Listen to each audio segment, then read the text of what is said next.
الحمد لله الحمد لله الحمد لله الحمد لله الحمد لله الحمد لله الحمد لله.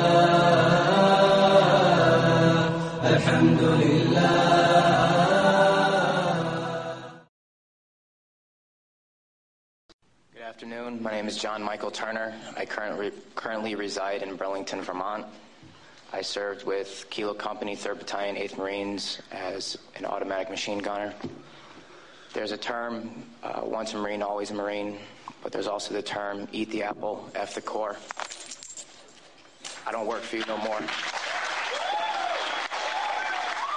On April 18th, 2006, I had my first confirmed kill. This man was innocent. I don't know his name. I called him the Fat Man. He was walking back to his house, and I shot him in front of his friend and his father. The first round didn't kill him after I had hit him up here in his neck area. And afterwards, he started screaming and looked right into my eyes. So I looked at my friend who I was on post with, and I said, well, I can't let that happen. So I took another shot and took him out. He was then carried away by the rest of his family. It took 7 people to carry his body away. We were all congratulated after we had our first kills, and that happened to have been mine. My company commander personally congratulated me, as he did everyone else in our company.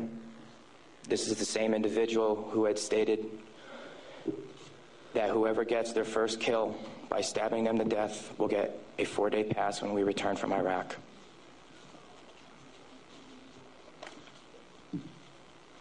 There was one incident where we got into a firefight just south of the government center, about 2,000 meters. We had no idea where the fire was coming from, and the way our rules of engagement were, pinpoint where the fire is coming from and throw a rocket at it. So with that being said, we still didn't know where the fire was coming from, and an 84 millimeter rocket was shot into a house. I do not know if there was anyone in it.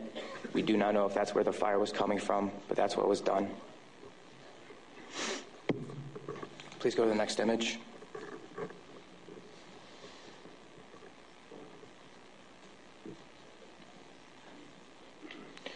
This man right here was my 3rd confirmed kill. As you can see, he was riding his bicycle. Later on in the day, we went ahead and we had CBS Laura Logan with us, but she was with the other squad. And so she wasn't with us. So myself and 2 other people went ahead and took out some individuals because we were excited about the firefight we had just gotten into, and we didn't have a cameraman or woman with us. With that being said, anytime we did have embedded reporters with us, our actions would change drastically. We never acted the same. We were always on key with everything, did everything by the books. The man on the bicycle, he was left in the street for about 10 minutes until we realized that we needed to leave where we were. And his body was dragged about 10 feet to the right of him, where his body was thrown behind a rock wall, and his bicycle was thrown on top of him.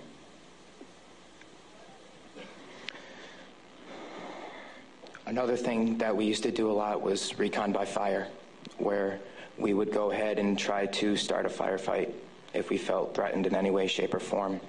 There's one particular incident where we were working with the Iraqi Army and the Iraqi Special Forces in downtown Ramadi, and with our squad and the Iraqi Army, there was also lieutenant colonels, majors, first sergeants, and sergeant majors. Sergeant major. With that being said, the Iraqi Army would go into the house, kick in the doors, and then go ahead and shoot. And there were loud bursts of machine gun fire. We thought we were taking fire, but then we later found out that it was them.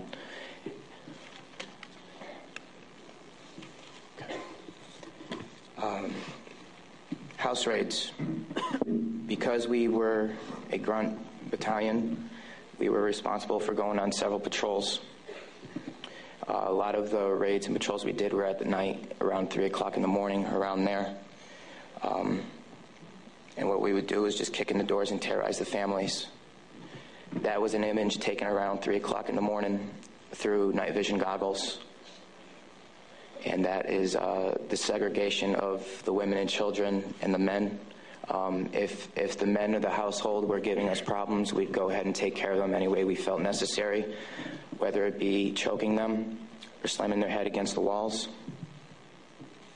If you go back to that one picture, that was one man that wasn't taken, that was taken care of in a very bad way. Because of all the wiring that he had, it would be considered an IED making material. On my wrist, there's Arabic for FU. I got that put on my wrist just 2 weeks before we went to Iraq because that was my choking hand. And anytime I felt the need to take out aggression, I would go ahead and use it. Please go to the next picture. Next. There's an instance of detainees and how they were treated in a nice manner. Next. That is the Fatima Mosque minaret. As you can see, it is written with bullet holes and holes in the top of it. Those were from mortars. And the next video that I'm going to show you is a tank round that went into that minaret, where we weren't sure if we were taking fire or not.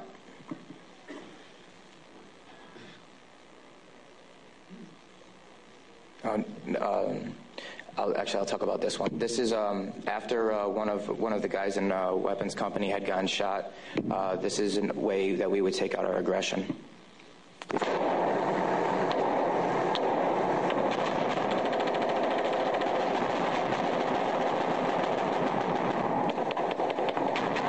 those of you who don't know, it is illegal to shoot into a mosque unless you were taking fire from it. There was no fire that was taken from that mosque. It was shot into because we were angry. Okay, please play the next video.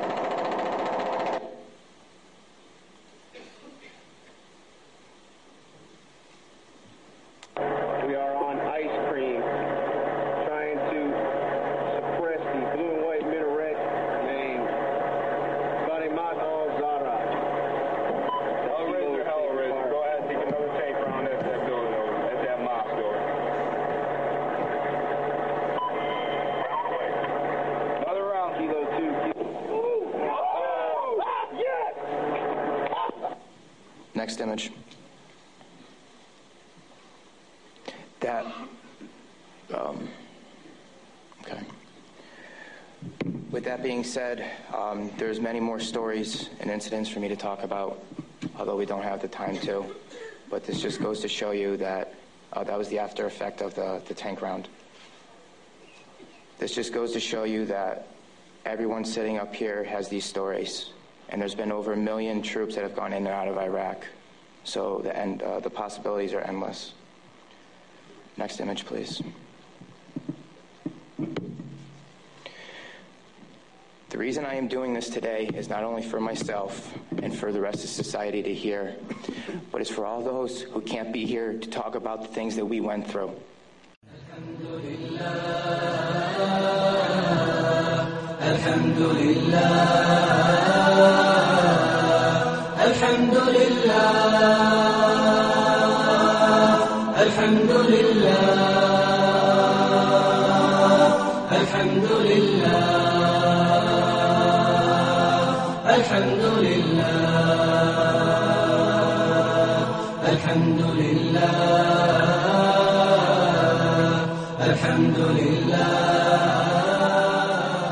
I want to say that I am sorry for the hate and destruction that I've inflicted on innocent people, and I'm sorry for the hate and destruction that others have inflicted on innocent people.